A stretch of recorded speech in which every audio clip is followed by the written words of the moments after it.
tourne. Quand tu veux. Tu comptes passer la soirée ici? Quel mépris. Ils arrivent avec 2 heures de retard et pour finir un prétexte bidon, trouver la va-vite. Même pas capable d'inventer quelque chose de crédible, du mépris là-dedans. Ils sont excusés, Georges, ça arrive d'être coincé en voiture. Mais qu'est-ce que j'en ai à foutre de leur histoire d'embouteillage? Ils connaissaient pas les embouteillages?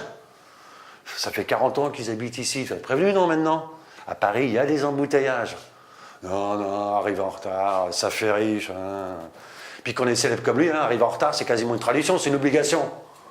On traîne, on apparaît enfin aux yeux du peuple. Ah, c'est le monsieur qui apparaît à la télévision.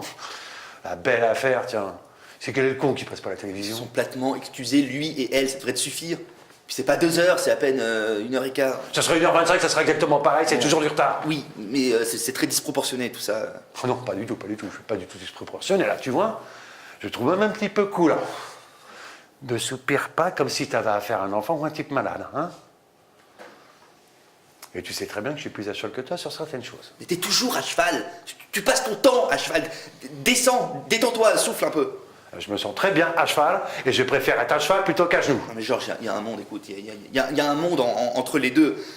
Non, mais je vais pas discuter 1 heure maintenant parce que c'est moi qui suis un petit peu nerveux. Ouais, c'est ça, laisse pas refroidir. Hein. C'est pas ici l'événement, c'est là-bas. Oh, t'es chiant, Georges, mais t'es chiant quand tu t'y mets, excuse-moi de te le dire. De toute façon, je le sentais ça. J'avais prévenu Martine.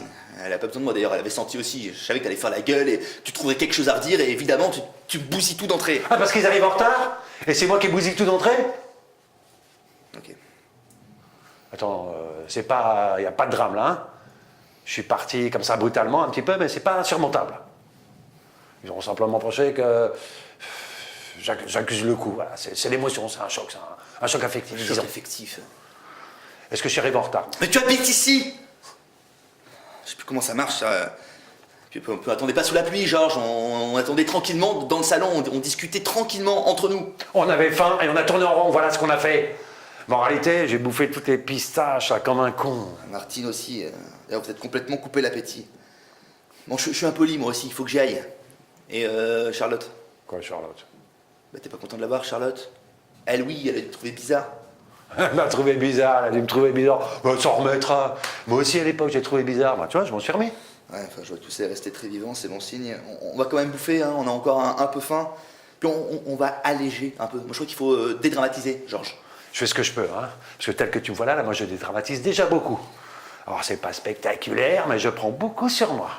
Tiens, moi, je prends un jus d'orange. Ça fera le mec qui s'est absenté pour aller chercher à boire. Ouais, bah, moi, je vais me fumer une clope, j'arrive pour 2 minutes, ça fera le mec qui s'est convaincu tout seul. Coupé.